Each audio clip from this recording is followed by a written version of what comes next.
ये सोकड़े का नुस्खा बता रहे हैं ये हकीम साहब। इसका तरीकाकार ये है, जिनको आवाज़ साफ़ नहीं आ रही उनके लिए ये है कि एक देसी अंडा लेना है, सफ़ेदी उसकी निकाल देनी है, और जो जर्दी है और जर्दी को आपने हाथ पे रख लेना है और बच्चे को उसके ऊपर करना है, उसके पखाने वाली जगह के करीब करके ना जर्दी वो अंदर खींच लेगा बच्चा, जो सोकड़े का मरीज़ होगा। जो सोकड़े का मरीज़ नहीं होगा वो अंदर नहीं खींचेगा।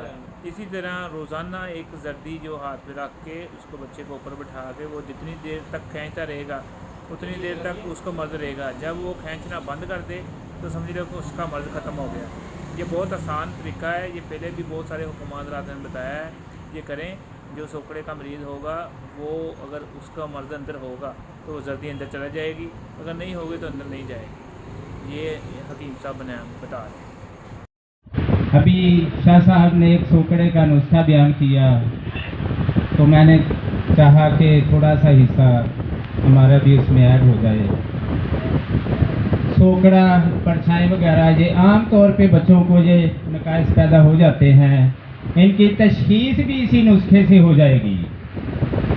तो नुस्खा भी आसान है और फ्री में है। सिर्फ आपने एक देसी अंडा लेना है। देसी अंडा, वलायती नहीं चलेगा।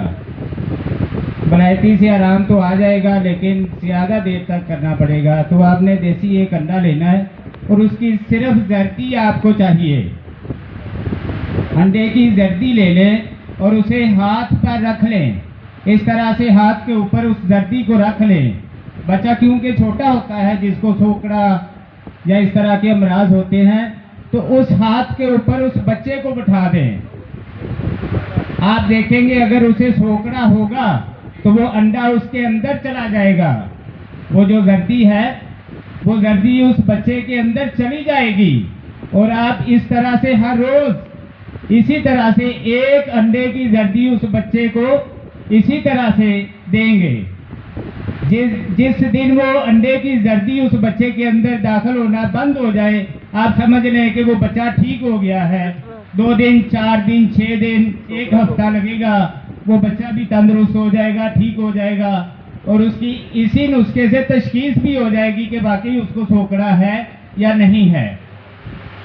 वैसे आमतौर पे डॉक्टर या हमारी वो औरतें जो समझदार होती हैं वो तशखीस कर लेती हैं कि बच्चे को सोकड़ा है या नहीं। या पाँव की जो कान की हड्डी है अंदर की, इसको जोर से दबाती हैं। अगर वो बच्चे को दर्द ना हो उससे भी पता चल जाता है कि बच्चे को सोकड़ा या परछाई है या नहीं। लेकिन ये दोनों आप नुस्खे कर सकते हैं, आसान हैं, मुजरब हैं और बिल्कुल मुफ्त के हैं। जज़ाकल्लाह।